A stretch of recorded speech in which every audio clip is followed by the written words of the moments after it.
Komisija za speleološko spašavanje Hrvatske gorske službe spašavanja od 2002. godine kontinuirano provodi državne vježbe speleološkog spašavanja.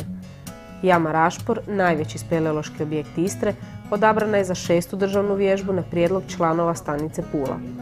U ovoj se jami još uvijek provode intenzivna speleološka istraživanja. Vježba je počela u petak navečer, 15. lipnja 2007. godine, okupljanjem 45 spašavatelja na ulazu jame gdje je postavljen stožer.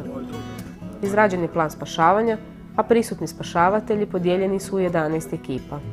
Sve ekipe pripremile su opremu za dionice i zadatke koje su dobili u jami.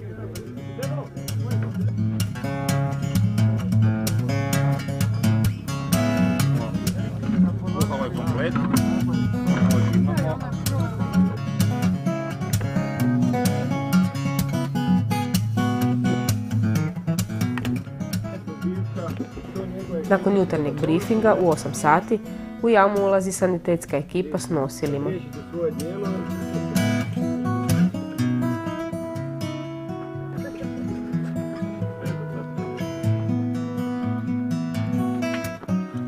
Ekipa za vezu postavlja telefonsku žicu za komunikaciju između spašavateljskih ekipa u jami i stožera na površini.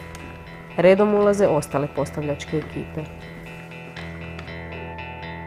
Jama Rašpor duboka je 311 metara, složena je morfologije.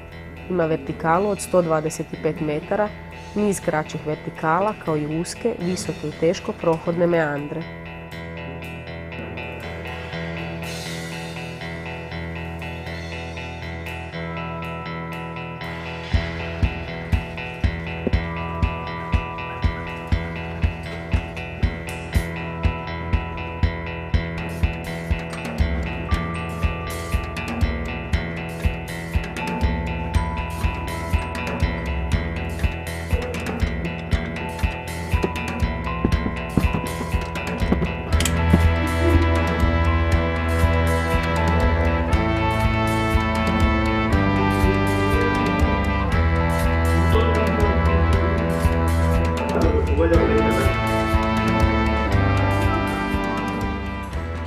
Mjesto odakle je predviđeno izvlačenje unesrećene osobe nalazi se u okrugloj dvorani na oko 290 metara dubine. Sanitetska ekipa pruža prvu pomoć unesrećenom speleologu koji je prilikom pada slomio desnu potkoljenicu i natukao lijevo rame.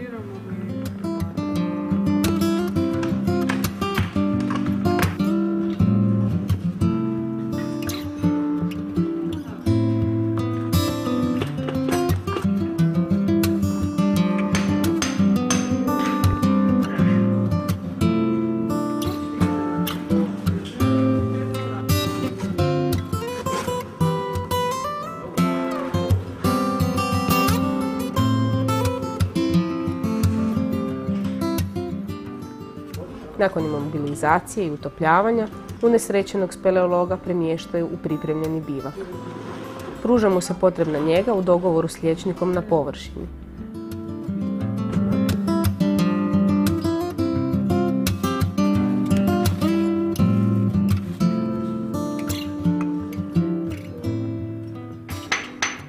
Za to vrijeme 7 postavljačkih ekipa tehnički oprema cijelu jamu za sigurno izvlačenje nosila s unesrećenim.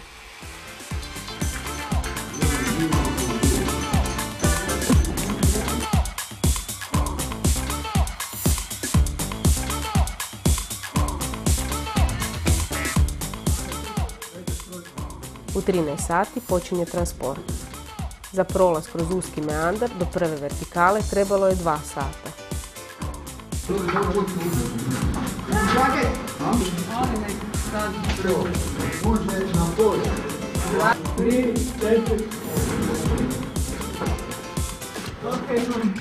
Ajde, čekaj, nekad prođemo.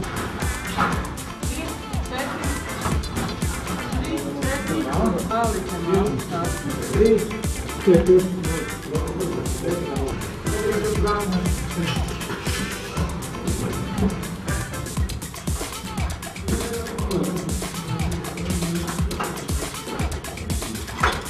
Još treba gore.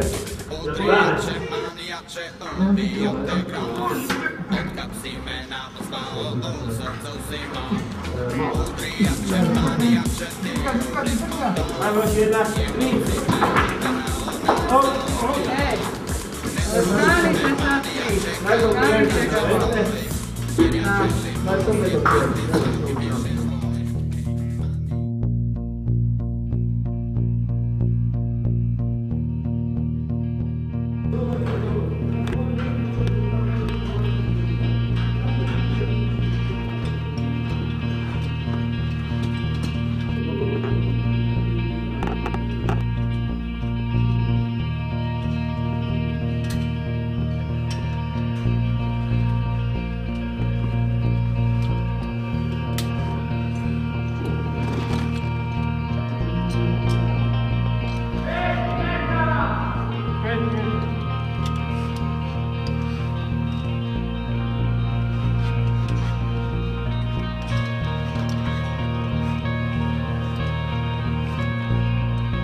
Čuki, promjena! Gornje sidrište pripremi!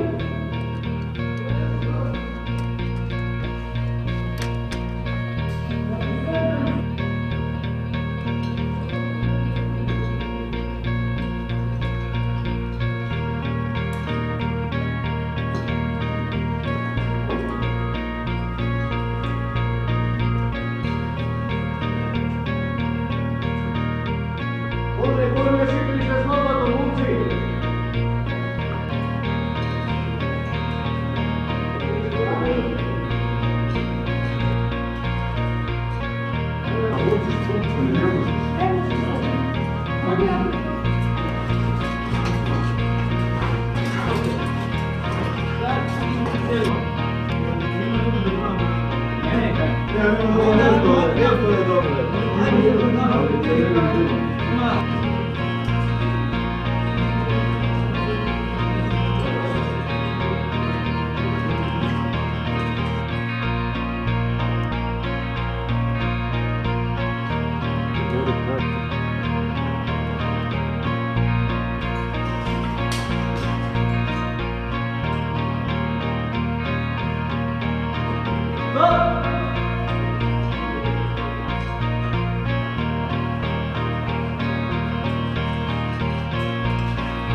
Transport kroz vertikale i ulaznu kosinu sveukupno je trajao oko 4 sata. U 19 sati i 15 minuta unesrećen je izašao iz jame. Izlazak svih spašavatelja uz raspremanje jame trajao je još 6 sati.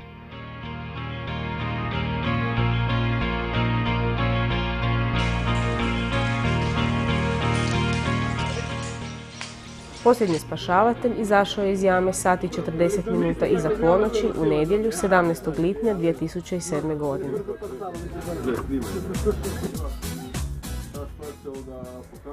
Nakon kratkog spavanja, ujutro je uslijedila analiza vježbe te pranje i sortiranje opreme.